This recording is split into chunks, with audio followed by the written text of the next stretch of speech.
Heerenveen dreamt stiekem van kampioenenbal. Harrekieten knokken in Montfoort voor Liefsbehoud. En NK roeien testcase voor Sjoerd Hamburger. Het is maandag 23 april. Dit is de sport in Bokkenslag.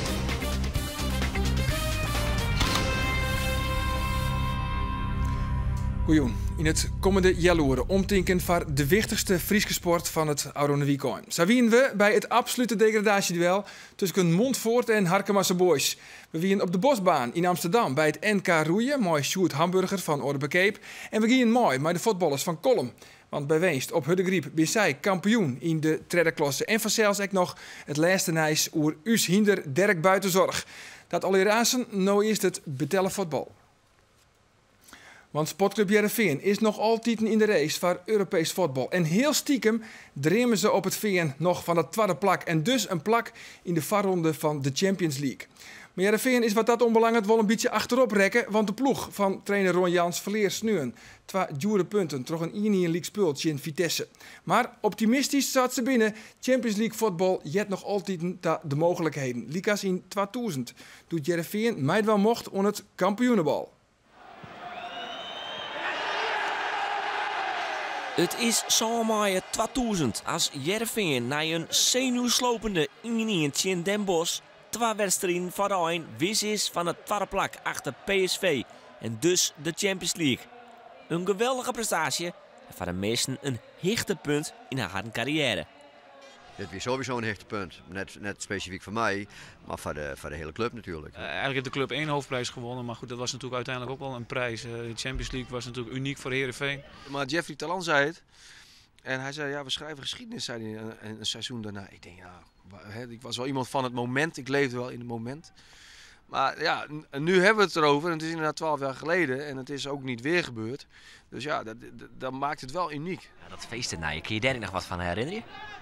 Het feest ernaar. Volgens mij ben ik naar de eerste West. Want dat weer die wedstrijd in Den Bosch, wie zo spannend. Maar ik ben echt net een echte feestvierder, mag ik zeggen. Om daarop weer om te komen. Ik ga Bion weer waarom zien, maar ik zeg dat ik denk, nou, in de Polonaise mooi, hè? Dat kan wel weer. Nou ja, dat is dan een oorleven best. Daar weet ik niks meer van. De prestatie wordt des te knapper als je besjoggen hoe het team eruit shot. Haast alle spelers komen van een lege niveau. Leuling van Den Bosch, Talan uit Den Haag, Vonk van RKC, Noemela bij Emmenwij en dan nog de onbekende boetlanders als Mitrita uit Roemenië, Jensen uit Denemarken en Jelwijs uit de seizoen de Finn Popovic. Het weer een elftal wat weinig of niks kostte hier. Nog 1 miljoen gouden weer nog in die tijd. Nou, fantastisch elftal, wat heel studie weer. Dat is eigenlijk de vergelijkenis met dit hier. Heel weinig verhoring in het elftal. Ik zei het toen, en dat zit ik nou ook wel eens, onze treinknecht kent de opstelling meidje. Want het is vast, hè. Er zijn net op iedere plak 2 die duelleren om een positie. De jeugd zit er krap achter, weer toen Exa, is nou Exa. Dus dat vind ik een goed vergelijk. Heerenveen speelt de Champions League. Al worden ze daarin in de poolfase al uitskekelen. De wordt wel woon, thuis, maar 1-0 van Olympiakos Piraeus. Nurmela. Ja, hij zit er nog in ook. Jensen. De thuiswedstrijd wordt een succes. De uitwedstrijd wat minder. Want oud-vastzitter Riemer van der Velde herinnert hem 1 ding heel goed. De Champions League op zichzelf, hè, dat vind ik ongelooflijk uniek. Heel mooi, maar soms ook ongelooflijk vervelend. Want dan meet je ik wat supporters van Olympiakos kennen. Die hebben meer vliegen in huis dan wij Berenburg. Als er achter zit of eronder zit.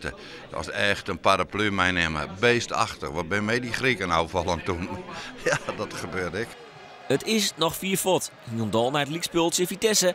Maar Heerenveen is maar 4 oren ploegen nog in de strijd om Champions League. Het is volle minder degelijk dan toen. Ik vind dat ze nou gemiddeld genomen, zeker voorin, betere voetballers hebben. Maar het is nou volle meer afhankelijk van die 1 of 2 die een hele goede dag hebben. En volle minder van het totale team. Nou ja,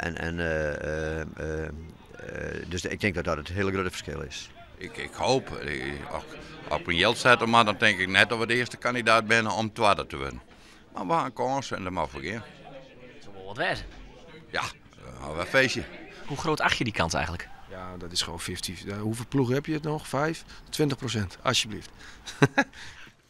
Pakken we de stand er even bij. Dat Ajax kampioen wordt, dat is slechts een kwestie van tiert. Heerenveen is nog heel iets sechste, maar 58 punten, nu 21 wedstrijden.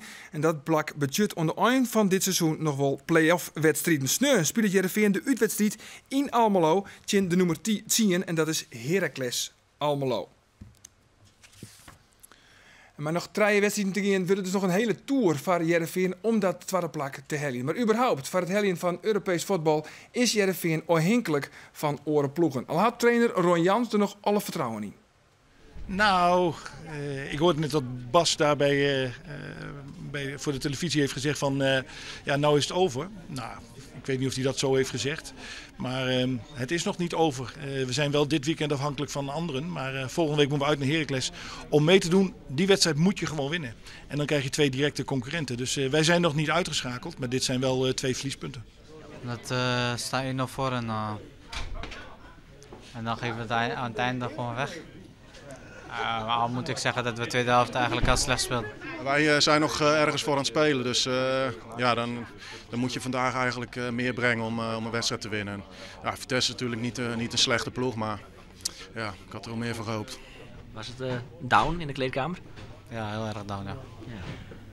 Heb je wat gescholden? Nee, ik scheld nooit. Nee, keurig. Ah.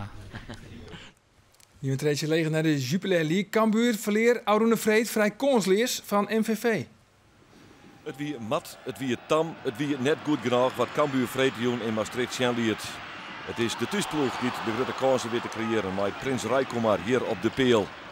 Cambuur hier het absoluut net. En ja, ze gaan wel voor het 5e plakje, maar het lieken wel eens net alle spelers dat beseffen hier Vreed in Maastricht. Dit is op een ei, Prins Rijkommar. Nou zit er Valons. Het zou een voorbode budgetten voor dat wat komen zo in de 44e minuut. Is het Hens van Esaias? Dat is even de vraag. Skiert op de ketting liet het gewoon trok in. Lucas Bijker wordt een beetje doldraaid terug Esaias. En die helpt dan wel geweldig uit. Op slag van rest 1-0 voor MVV.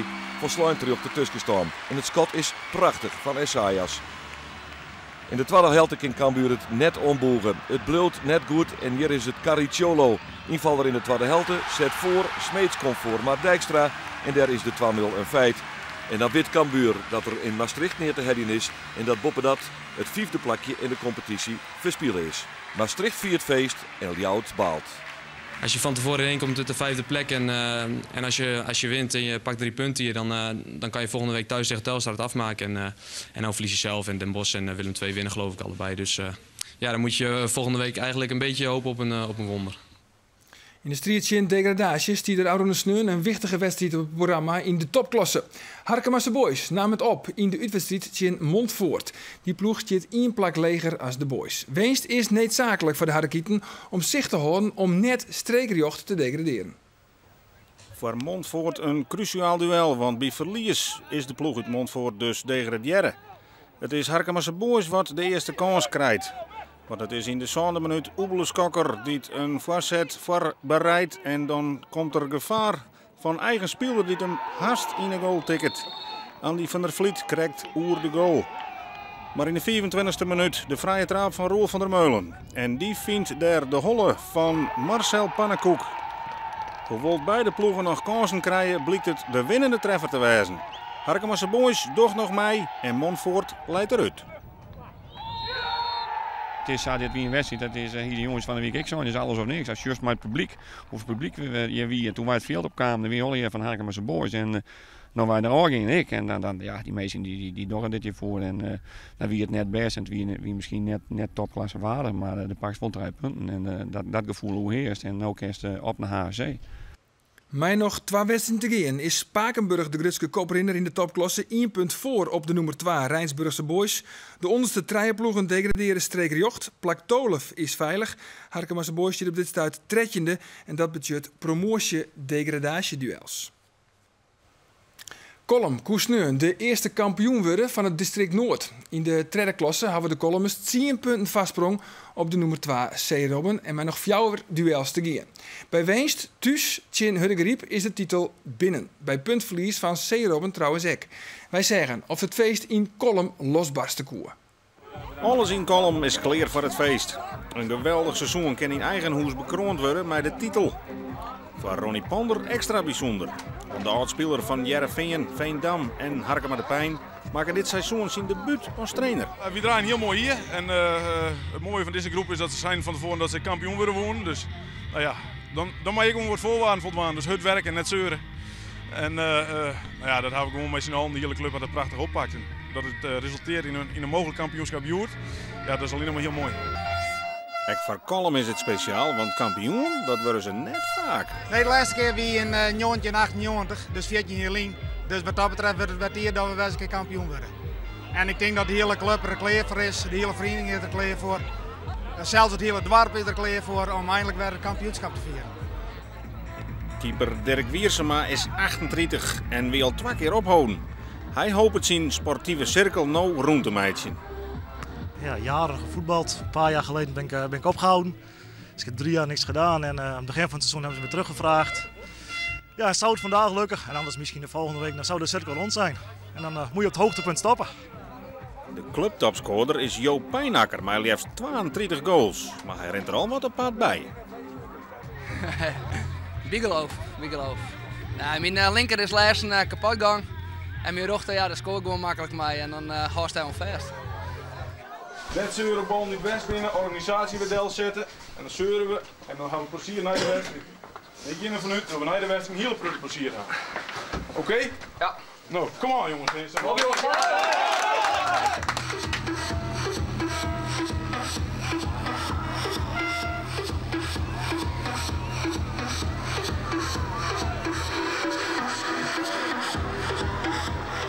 Na 14 jaar kan Kolm dus weer eens een titel heljen. En dat zou dan gebeuren met in de thuiswedstrijd Jeretje en Hudegriep. En dit is na een paar minuten voor Joop Pijnakker maar een grote mogelijkheid.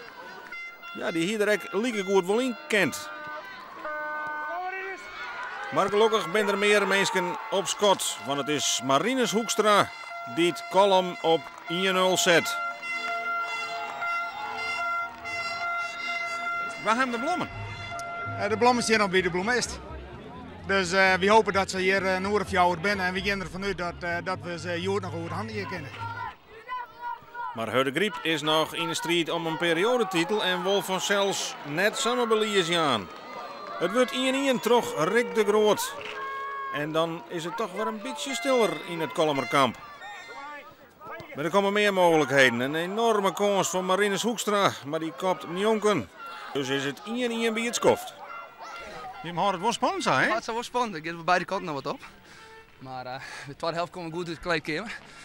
En dan hopen we op een goed resultaat. Maar we hebben nog 3 kwartier en komt wel goed. Even opheppen, denk ik. Even opheppen en dan nog 44 minuten. Maar wie kreeg wel klaar. Komt goed. Nog 45 minuten had Kolm om haar eerste titel van deze eeuw binnen te heljen. Ronnie Pander blaakt van zelfvertrouwen en net onderjochten, want het is Marinus Hoekstra met de voorzet op wauwers als Joop Pijnakker. En met zijn 33e competitietreffer zet hij de Kolmers weer op voorsprong. Maar vanzelfs binnen ze er nog net. De bevrijdende treffer, daar wacht het Elsen niet in op. En die komt er haast, want dit weer een grote kans. Ik raak hem verkeerd. Ja, ik raak hem via de keeper gaan naar komen, maar dat ik tegen een korte hoek, maar ik kon er net goed onder komen. Maar ja, die sok nu maar wel hingen. Een dure misser zat hier blikken, want Hudegriep scoort wel.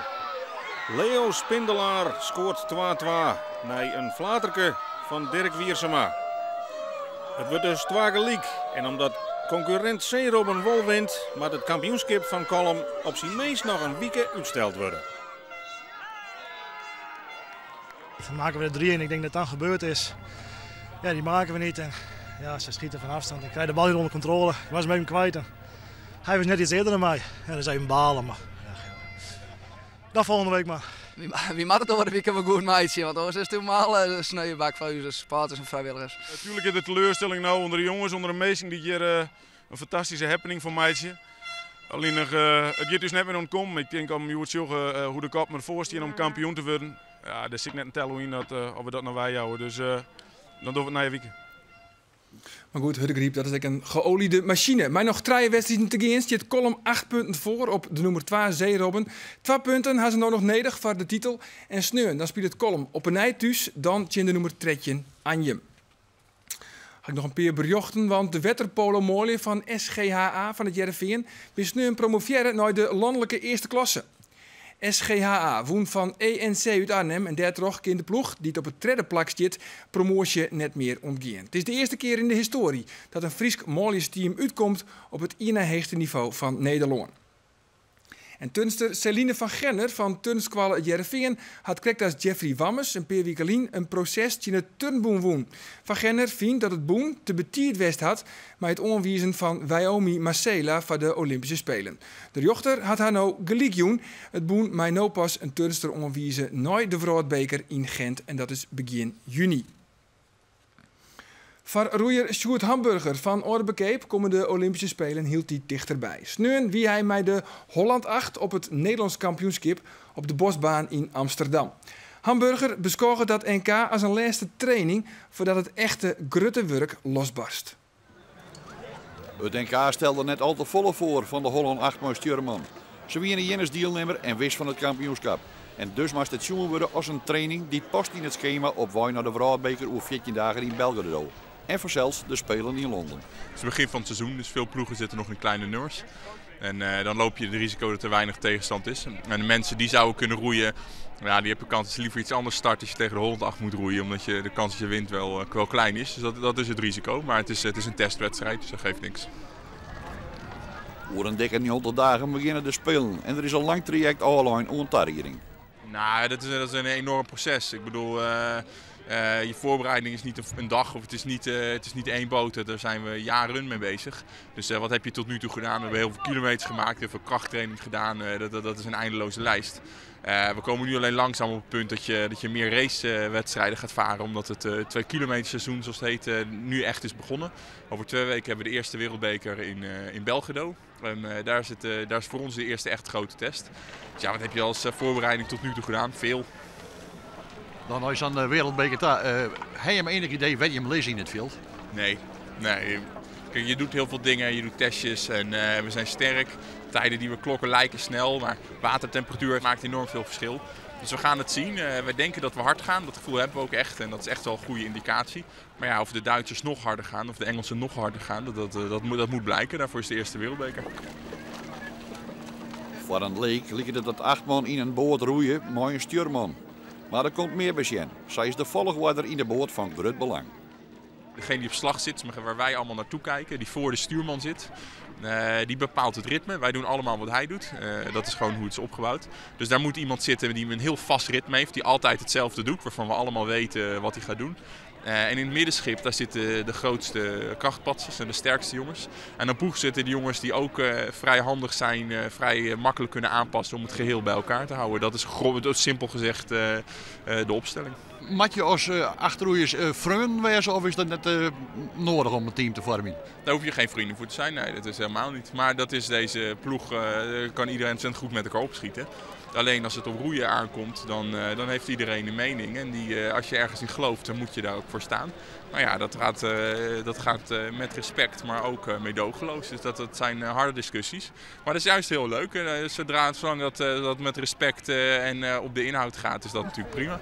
Wat doe je normaal na opzetten? Zo binnen er nou al in wunnen tussen roeier Matthijs Vellinga en de stuurman. Ja, dat klopt. We testen natuurlijk ook wat dingen. En in het inroeiprogramma waren er zaken die mijns inziens beter hadden gekund. Daar hebben we het net ook al even over gehad.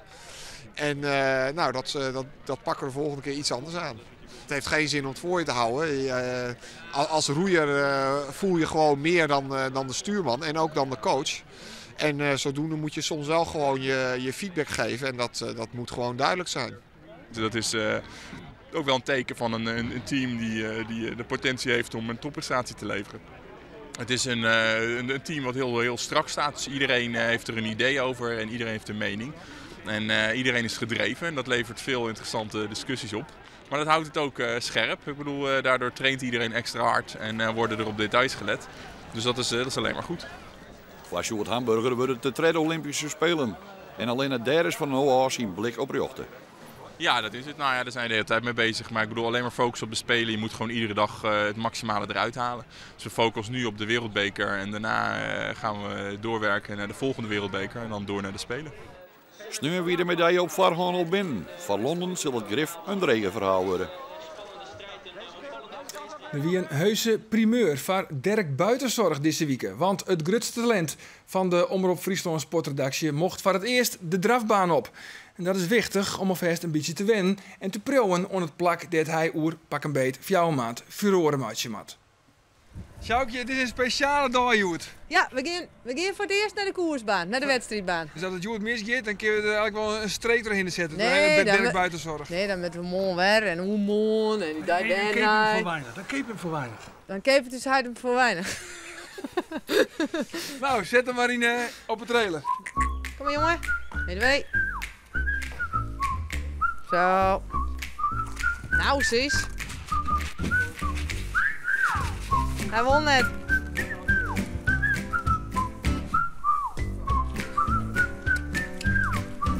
Goed begin is het halve werk, zo is het altijd.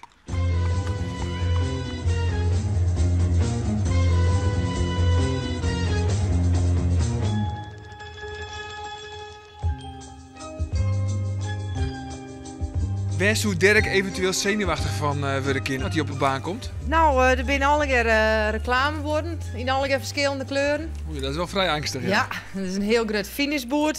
Er staat wel eens in de boel te skimmen zien. Ja, en er staat toch een groot gebouw en nog een grote tribune. Dus er is van alles. En soms ben ik benauwd voor hele liedse dingetjes. Dat kan wel ja, een pijltje wezen of... Een pijltje? Ja, een pijltje. Het is toch je mietje? Nou, soms. Een beetje. Ja? Ik het idee wel eens. Hij is ook jongen. Daar is hij het net mee eens. Hij ziet er echt goed uit. Ziet hij er snel uit? Daar gaat het natuurlijk om. Nou, hij is zwaar genoeg. Hij is zwaar genoeg. Ze passen er echt goed op, dat kan ik wel zien. Maar hij ziet er racinglang uit, dus dat lijkt wel goed. Mooi paard. Ik ben nieuwsgierig. U ook? Ja, absoluut. Daarvoor ben ik hier. Nou, hij is er klaar voor. Helemaal. En nou nog een maatje om het tetje op te nemen? Ja. Nou, dit ziet er wel heel indrukwekkend uit. Vies net. Of wil ik je bij de dik? Ja, ik maak geen naam hebben wat ik doe. Dit is Lindo Eden. Oh. Komt uit Duitsland. Ik geloof dat het een leuk beestje is. Maar ja, ken het beestje net. Het is vers en maakt niet in ons vertrouwen ze mij net daar. Is je rapper als Dirk? Hij rint al wat langer mooi, toch? Ja, dit is ik wat ouder. Ja. Toch shot hij er wel minder atletisch uit als Dirk. Zij is het.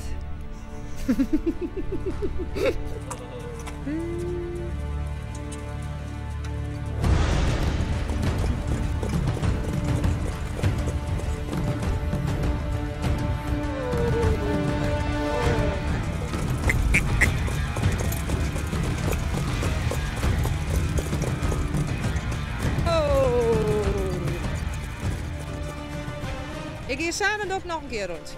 En dan, we klokken nou de tiert al. Ja, dat heb ik toch krek al niet in. Heeft er de tiert net klokt? Nee, dat hing ik net in de gaten. Hoe heet wie het? IS 46 gongen. IS 46? Ja. Ja, maar dat is boppenverwachting. Dat is boppenverwachting. En nou aan ze nog een keer? Ja, doen we nog een keer. Tweede keer gaan ze normaal bij altijd hudden. En hij had er ik wel nog staan. En als het krek zo goed gaat als krek, dan ben ik hartstikke tevreden, want dan doet het hartstikke goed. Oh, voorzichtig aan. Goed zo.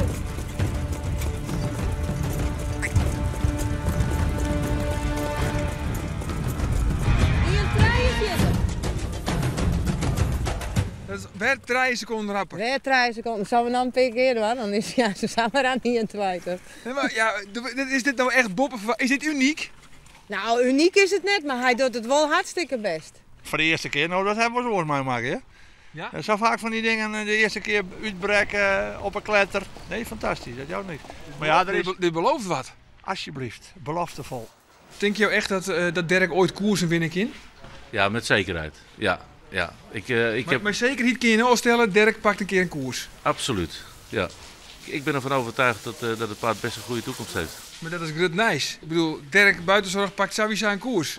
Zei het Arnold Mollema. Ja, ik weet niet wat dat waard is, maar ik weet wel dat ik heb er vele gezien in mijn leven. En hij is gewoon goed.